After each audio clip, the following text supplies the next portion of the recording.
Hey, what's up traders? Welcome to a new video. So in this video I'll be going over an amazing strategy that big hedge funds and institutional traders, big banks use as one of their trading strategies. And in my opinion, I don't see it that often, to be honest, that people talk about this kind of strategy. But let me go down below. This is my FX book. I track my trading performance with this tool. So as you can see, this is currently one of my trading accounts. 2.24% a month gain. But let's go down below. This is the strategy. Over here we see my trades, my history trades, and the trades I took in the past and are closed right now. But we see pips, net profit, duration gain, but we also see swap, right? And over here we see that the swap is minus 40. Here it is positive 6.5. Here it is minus 10. Here it is minus 13, minus 10, etc., etc. So what does this mean? It basically means that if you hold a trade overnight, you either pay swap or you receive swap. So you gain swap commissions, right?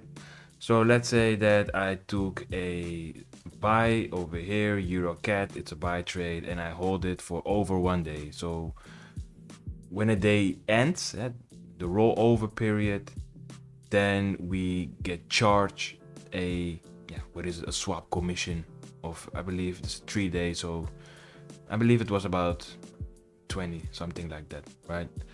So we have to pay 20 swap commissions for every rollover day. But we see over here, when we buy the New Zealand CHF, we see that we gain swap, right? This was also held overnight, and then we gained money. So that's amazing, right? This is the terminal, the MT4 terminal. If you go over here, Market Watch, you click on that, and over here you see, in this case, the New Zealand CHF, because that was the pair that showed us a positive swap commission. Right click, we go down to specification, we go down, and here we see swap long and swap short. So what does this mean? If we take a buy order and we hold it overnight, then we gain 1.5. But if we take a sell trade and we hold it overnight, then we have to pay minus 4.63. It means that the New Zealand interest rates are higher than the interest rates of the CHF, the Swiss franc. So it's interesting for institutional traders or retail traders like us to buy the New Zealand CHF pair. We see that institutional investors are aiming for buy moves right now. So they position themselves, let's say for example here, and if they hold the trade, then they make money, right? And it doesn't even matter if it goes slightly into drawdown, because as long as they have a bigger positive swap commission that they gain, it doesn't matter, they make money. So if I go back to my FX book, I go down below, let me see, so I have to pay for a buy, it's 30 for gold. Let's see the second page down below. So over here I see I made 188 just for a swap commission. Over here 120 because I took a buy for New Zealand CHF pair, lot size 2.43. Over here a buy 1.62. I held it overnight, I held it for 30 days. Over here 34 days, right? So yeah, then you're able to make some nice returns just by placing a buy order and gain swap commissions, right? So that is an interesting strategy that you can use. You just look for pairs that have a positive swap rate if you, for example, take a buy or sell, as long as it gives a positive return.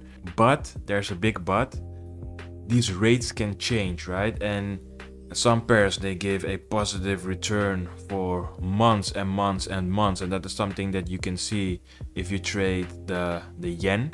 So this is a nice example. This is the USD JPY pair, and over here you can see that the interest rates of the yen was significantly lower than the United States dollar, the USD. So as you can see over here, we see price moves higher and higher, right, for years. So this is about March 2022, and now we are in February 2025, and there were some rumors that the Japanese bank will increase the interest rates. So we might see a shift, right? We might see a turn from only going to the upside, slowly going to the downside. But this is a really interesting strategy, and the strategy is called carry trading, CARRY trading. So it's a really interesting trading strategy, and so it is a strategy that you can use. However, you always have to check the interest rates of the particular pair, New Zealand or CHF or USD JPY, and always monitor that, because they can change, and then you have to pay swap commissions instead of gaining swap commissions. That's really something you have to monitor, but in the case of a yen pair, for example, it took a very long time for it to change. So in the meantime, you were able to make quite some money if you just hold these trades, right? I'm really curious, is this a trading strategy that you would use as well? Let me know down below. If you like this video, give it a thumbs up, subscribe, and I'll see you in the next video.